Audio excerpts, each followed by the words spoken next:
Welcome back to Sportsman Hoops. We are going to get started hot today. Three great games I looked at last night. I took a look at Sixers versus Portland. That was a blowout, but that's my team, so I watched. Lakers, OKC, and of course, Detroit. And Detroit went at it with one of the more physical games that I've seen this season. I mean, there's lots of physical games, and last night, Detroit played Charlotte in a very, very physical game. Great game. That's the first game we're going to talk about. But before we get started, you guys, like, subscribe, drop something in the chat. Let me know that you're out there. Monday night was a good night and of NBA basketball coming off Super Bowl weekend. Super, super exciting games. A lot of physicality. I know in the NBA all the time the narrative is the game was so much more physical back in the day in the 80s and 90s. And hey, look, the game was physical in the 80s and 90s. I love 90s basketball, early 2000s basketball, 80s basketball. It is excellent hoop. I'm not dissing that at all. But if you say today's game isn't physical, you do not watch the games. And the physicality caused the chippiness last night. And not just I've watched a few of the games, but the ones I paid attention to, all of them were physical. First, especially the first two that we're going to talk about today, the Detroit game and the Lakers game versus OKC. Hey, but as I said, let's get to it. NBA Monday night was fantastic. Again, very physical night in the NBA. Let's get started. Remember, like, subscribe, comment. Go to my website, Sportsman Hoops. You can read about a little bit about what I do and a little bit more about basketball. But hey, let's get started. I've already waited too long here. Let's get into it. So tonight, the first game was incredible. First game I watched, took a look at, was Pistons versus Hornets. The Charlotte Hornets with Cade Cunningham versus LaMelo Ball. Really great game. Detroit won the game real quickly. They won 110-104, but the one thing that I noticed from the beginning of the game, Charlotte was coming out with something to prove. They had already won 8-9 in a row. We're trying to win another game in a row. They've been hot as they try to push and make a playoff push, at least make the play-in, but Charlotte's playing really well. And the Pistons have played well all season. But last night was playoff-level physicality in a regular season game. Early in the game or in the first half, there was a big fight because of the physicality, and Isaiah Stewart, Musa Diabate, I apologize if I'm mispronouncing his name, Jalen Durant, and Miles Bridges. And the fight was caused because, now you can say whoever caused the fight, whether it be Jalen Durant or Musa, but what actually caused it was the fact that Jalen Durant and Beast Stew, but mostly Jalen Durant in this game, they were under the basket, being physical. They were pounding Charlotte underneath. Like I'm talking about, Charlotte couldn't do anything with them. And Jalen Durant was going hard. So Musa got angry. Then Musa got in his face. Durant smushed him, physically just moved him out of the way, and then the fight started. Everybody on the court, jumped on the court out of nowhere. Beast Stew, Isaiah Stewart jumps on the court. He's definitely going to get suspended for coming off the bench. But the key is the fact, we don't want to push fighting in the NBA and be like, there was a fight. But let's go to the core of what started that fight. It was physicalness in the paint. Jalen Durant was being physical. Miles Bridges was being physical. They were hitting each other, pounding each other, and that caused chippiness, which eventually led into the fight. But it was a great amount of physicality. It was unbelievable. And once Jalen Durant got kicked out of the game and Beef Stew got kicked out of the game, Big Ball Paul came in and did work as well. Physical, under the basket. And then over time, throughout the game, and Charlotte was playing well. LaMelo and Knipple, and of course, Brandon Miller were trying to keep Charlotte in the game, but as we went through the first half, through the second half, Detroit stayed physical even without Jalen Durant. Big ball Paul, Cade Cunningham, getting in the lane, putting his shoulder down. Paul Reed, hustle plays, rebounds. All of these things led to the Detroit win. Now, Cade Cunningham had 33 points, 9 rebounds, 7 assists, 7 of 7 from free throw line. He had a great game, but this wasn't a look at the stats and say Cade Cunningham had a great game type of game, although he had great stats. This was about dominant physical play. Cade had his physical play included both steals and very, very tough drives where he's giving you that shoulder and then making the bucket. It was fantastic. Fantastic to see. And it's just, as I said, I get so frustrated with the myth that the NBA isn't physical. It's just so ridiculous. Last night, just that game alone shows how physical the NBA still is and has been over generations, just a little bit differently how things happen. Now, Brandon Miller came out. He had 24 points. He was hitting threes. He was playing efficiently, getting dunks, keeping Charlotte in the game. Colin Knippel had 20 points.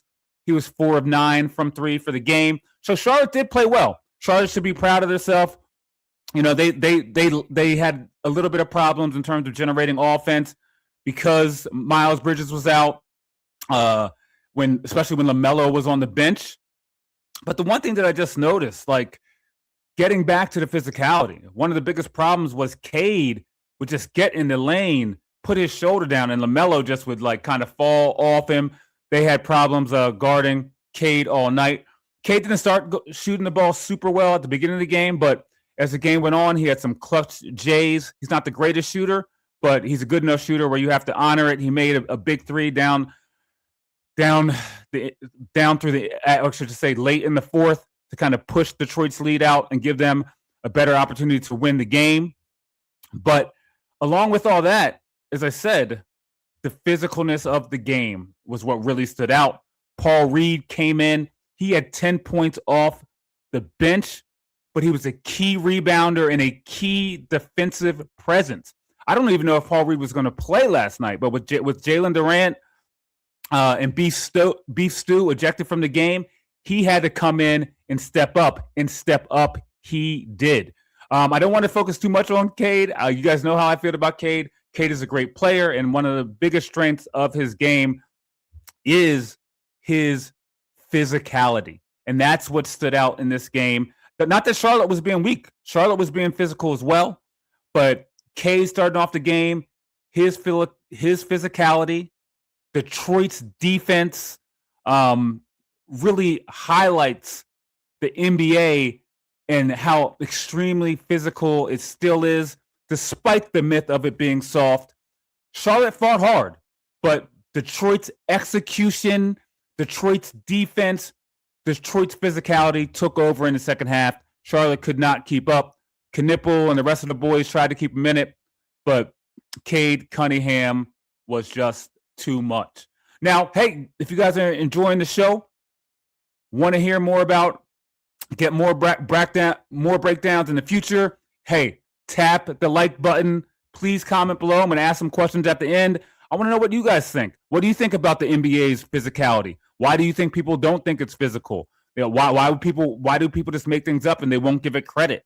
You tell me in the comments, because it's crazy to me that people say the NBA isn't physical. It's like, it's ridiculous. Like, people are falling on the floor, getting bumped. Now, people do take, phony fouls sometimes. I get that. But saying it's not physical, just go watch that game last night. It was a great game.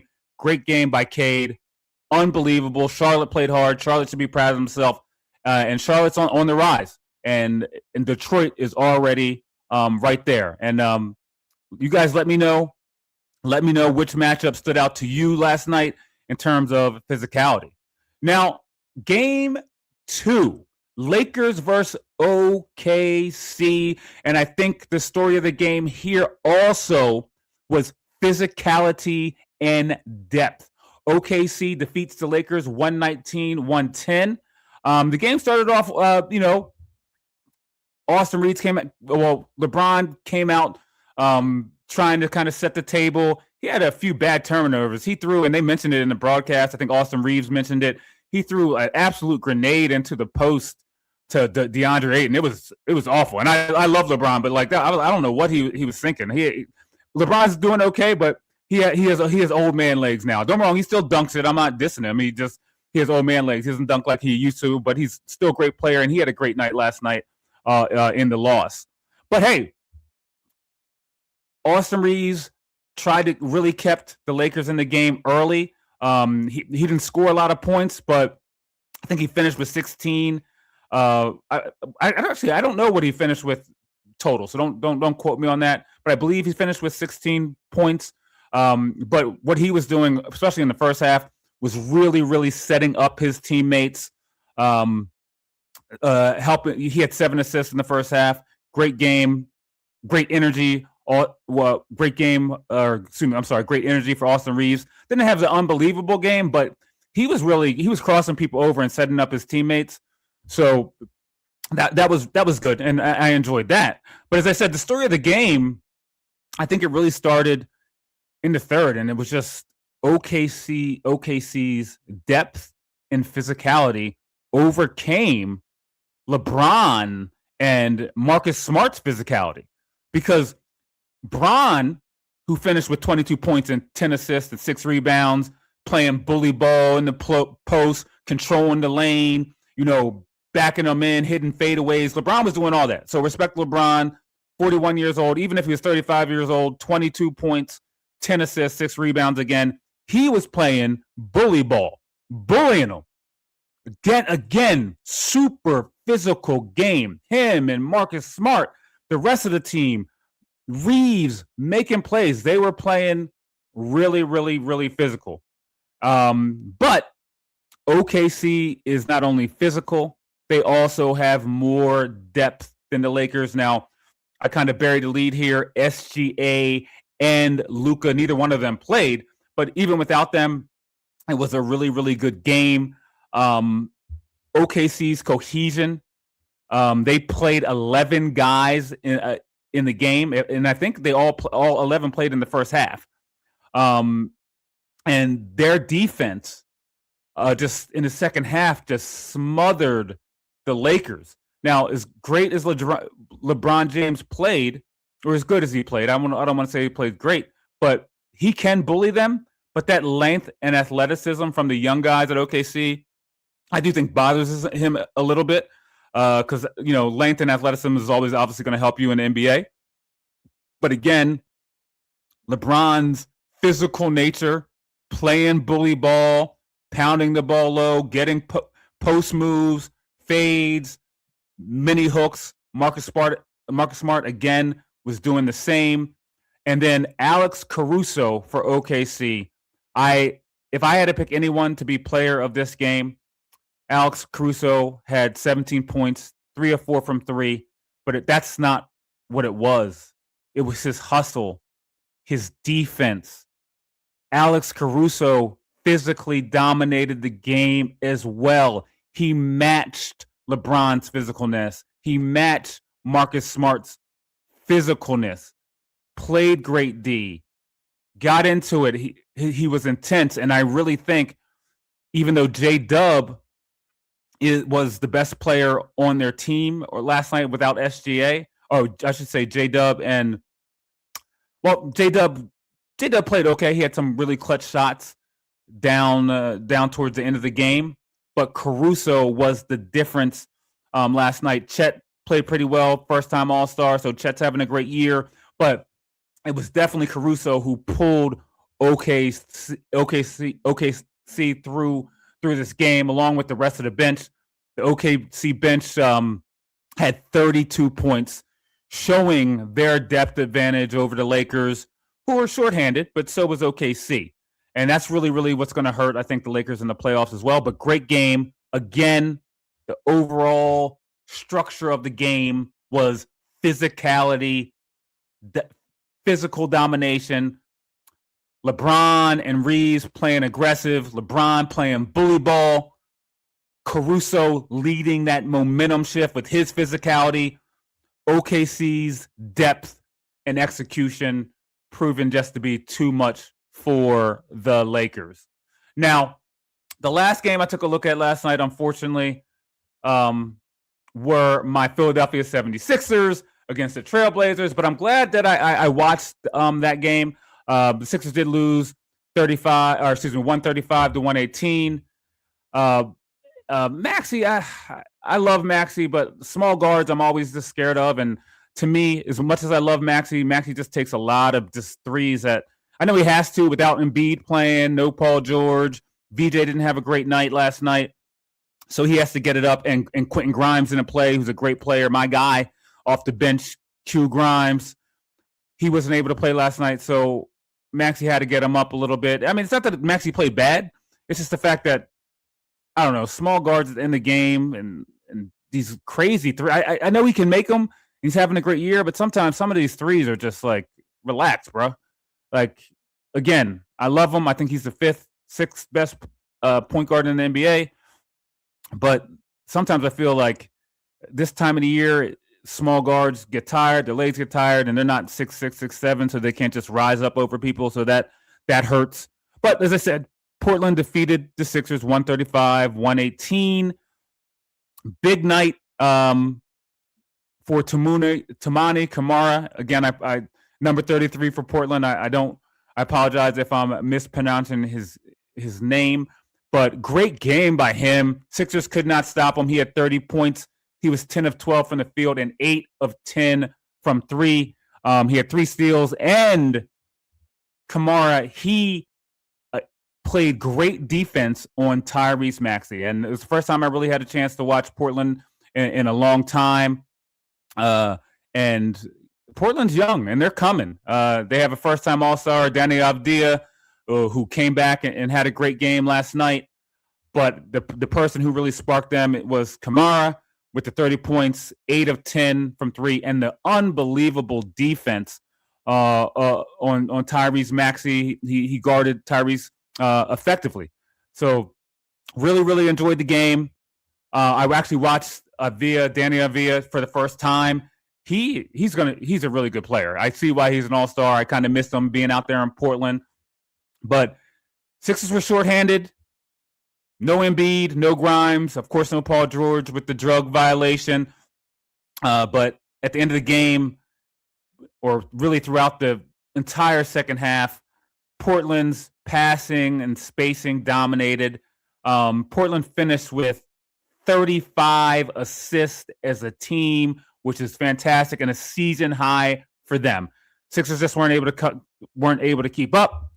Hopefully they bounce back. As you guys know, I'm a huge Sixers fan. I do think that they're going to do pretty well in the playoffs, at least make it.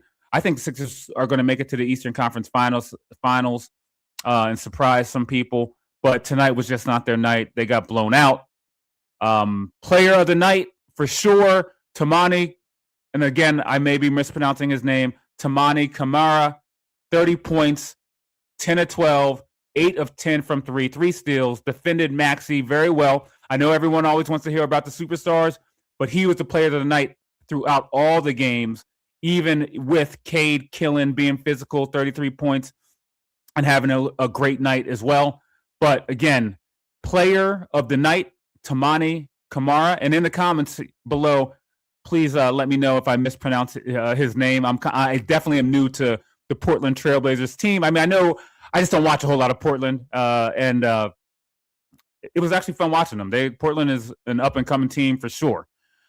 Now, again, you guys know my overall narrative about how teams play well together in today's NBA. Sometimes it looks ugly with a bunch of too many thrown-up threes. But last night, again, focusing on Portland's 35 assists, and you can't really – they just played well together. They moved the ball, dominated the Sixers, and as I said, hopefully the Sixers can get back off their feet, back on their feet next game. Sixers had a long road trip and had a lot of people out. But hey, guys, the NBA is doing fantastic. Tonight's games you guys should watch. Big games tonight. We have Spurs versus Lakers on NBA TV. That's Victor Wembanyama. Definitely into action. I'm guessing LeBron won't play because it's a back-to-back. But hey, it's still a must-watch for me. You got the Lakers versus Devin Vassell, Victor Wembanyama, and the De'Aaron Fox and the rest of the Spurs. And to me, Victor Wembanyama is much-watch TV every time he comes on. Great player, 7'4", 7'5", alien, dunks, playmaking. Now, Victor does need to stop dribbling quite as much. Victor, not that you can't dribble. You do have a good handle, but you're tall. People come, take it away from you. As I said, I'd like to see him play a little bit more. I mean, he played like you play, Victor. I'm just saying, like, that Dirk catch, turn, and face, just rise up may help you out a lot. No disrespect, though. Your game is your game, but you're getting better, and I'm sure you will continue to get better. Another good game tonight should be the Clippers versus Houston. Should be a physical matchup because you're going to have Kawhi. Obviously, he gets injured sometimes, but right now he's playing very well, and you're going to see him versus KD. There should be the Clippers are, they don't have a whole lot of guys, at least name brand guys on their team right now, but they're playing well, and Kawhi's playing well, and it's fun to watch Kawhi, and hopefully he plays tonight, to watch Kawhi versus KD, watch Kawhi versus one of the Thompson brothers on defense, see what he can do. It should be a fun watch. So tonight you have the Spurs and Lakers. If you guys, two games that I would look out for. I think there's only 4 or 5 games tonight, but Spurs versus Lakers on NBA TV, and I believe the Clippers versus Houston is on NBA TV as well.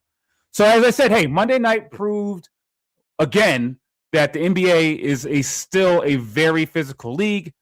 From Cade Cunningham's dominance, shoulder, Caruso's impact, and Camara's career night, it just overall shows the talent of the league, the physicalness of the league, and, don't get caught up in narratives, everybody. Read a book, learn about what's going on, read some magazines, some periodicals, maybe some peer-reviewed articles, learn about the NBA, the past and the present, and the actual things that have gone on in the NBA and the things that are going on now. Don't listen to the narrative channels or the hate channels that all just want to tell you that the NBA sucks now, or back in the day, the NBA sucks. The NBA was great in the 50s. The NBA was great in the 60s. The NBA was great in the 70s. The NBA was great in the 80s. The NBA was great in the 90s. The NBA was great in the 2000s, the 2010s, and now, great league. Guys, subscribe, like the video, stay locked in.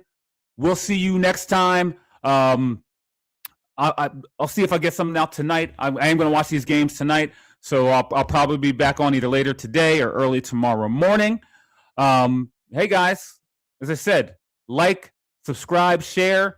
Let me know what you think in the comments about the NBA physicality today. Do you think the NBA is not physical, or are you falling for that? But you let me know. You tell me.